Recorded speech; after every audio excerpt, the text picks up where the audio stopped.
during menopause, your body is perfectly fine with carrying around a little bit more fat because fat cells will make the estrogen that it's lacking. You don't want those extra pounds. So in this video, I'm going to show you some ways that we can keep that body fat and belly fat under control by starving your fat cells and not starving yourself. Hi, I'm Dr. Becky from drbeckyfitness.com. I'm a college instructor of the science of nutrition, and I'm also a 48-year-old woman, so I understand how menopause can add a layer of difficulty when it comes to weight control. Now, the hormone changes that we go through at menopause, they'll do a couple of different things to the body. One of the most important is that they will shift the way your body deposits fat. If you used to be more of a pear shape where fat would more easily accumulate in the lower part of your body, well, now it will accumulate more around the belly. If you were apple shaped to begin with, it's just going to increase around that midsection. Also, with the hormone changes, we're not going to get the estrogen production out of the ovaries, so your body's going to just naturally look for different ways to increase its estrogen. One of those ways is with the fat cells, which will produce some amount of estrogen for you. Now, estrogen, of course, is the hormone that we talk about mostly with menopause, but I think when we're talking about belly fat at this midlife age range, we also have to keep in mind another hormone that encourages belly fat, which is cortisol. Cortisol is what we think of as the stress hormone, and when we talk about stress, we can mean either physical or emotional stress. Either one, physical, even too much activity, or a lack of sleep. Those are physical types of stress. Emotional stress, of course, is what we usually think about. Those things will increase cortisol. So when we're trying to keep belly fat under control and get that flat stomach back, we have to really work with the changes of the body in a way that gives it what it needs, so it will give us what we need. So what we're going to do is we're going to cut back on how much we're feeding our fat cells. So what do we know about how fat is made? Well, fat cells are like your storage closets. They are the place where we throw excess things to tidy up. One of the things in your body that wants to stay tidy is your blood. Your blood allows a very small range of highs and lows as far as how many substances it will accommodate.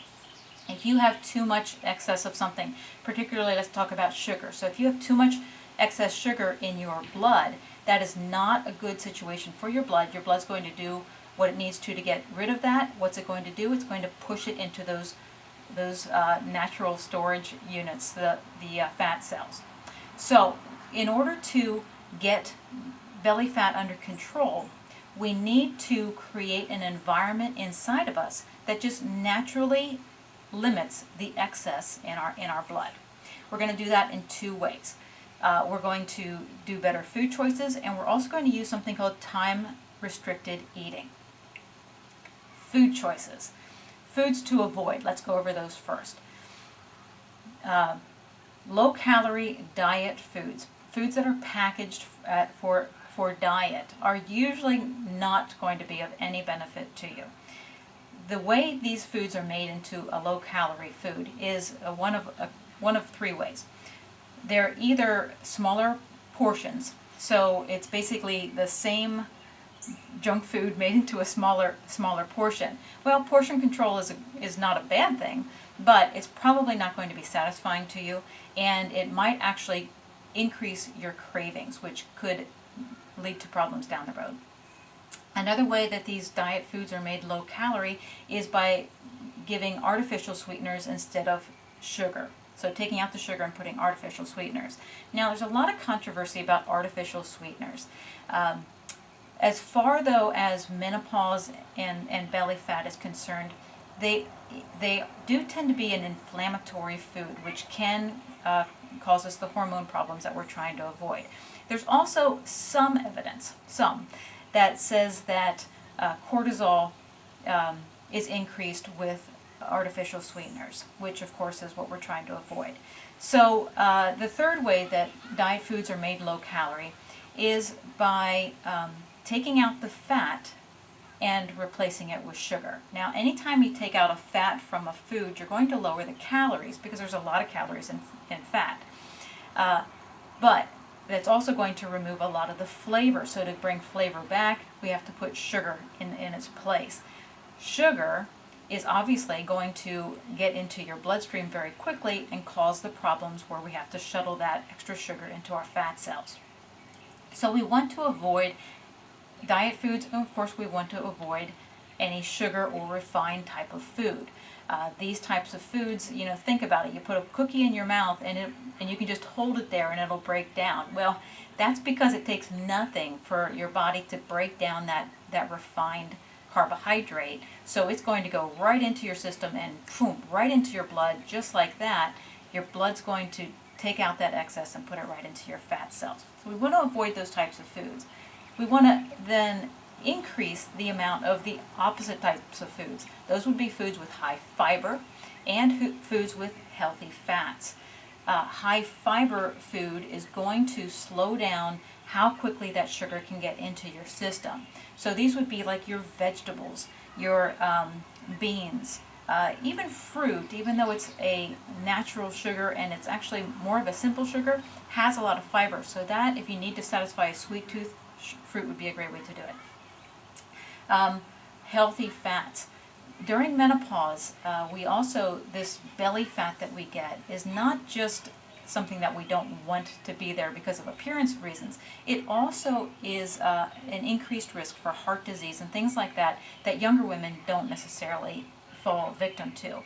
So healthy fats, when we're talking about nuts and seeds, chia seeds, hemp seeds, flax seeds. These are types of things that I always have in my kitchen. These types of healthy fats, avocados, they will actually help to keep belly fat under control. They keep you satisfied, and they cut your risk to heart disease.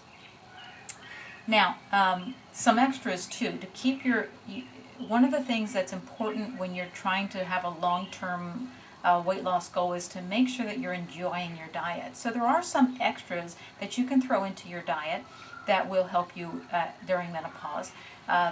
Cinnamon, I like to use what's called Ceylon cinnamons, Ceylon.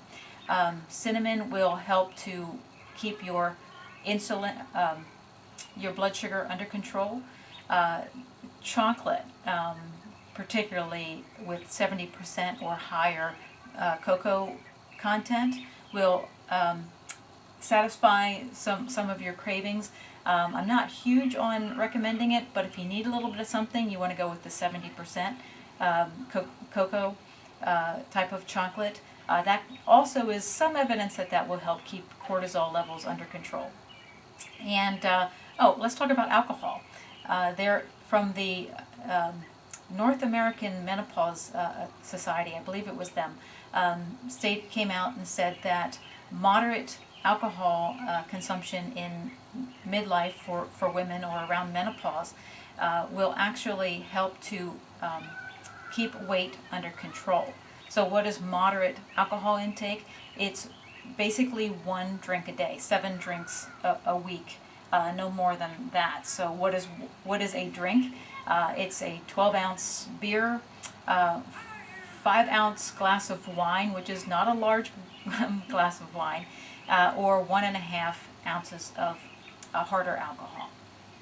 Okay, so those are our food choices. We want to move away from refined types of foods, and we want to move toward high fiber and high fat, or high healthy fat.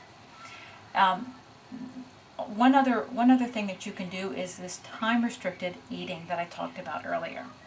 Now, what is that? Well, it's one of the more interesting things that I think has come out in the research in the past 5 years. And basically what it is that you're trying to create a window where you're not eating. So it's 12 hours. I like to look at time-restricted eating as taking 12 hours of your day to eat and then 12 hours of your day to fast.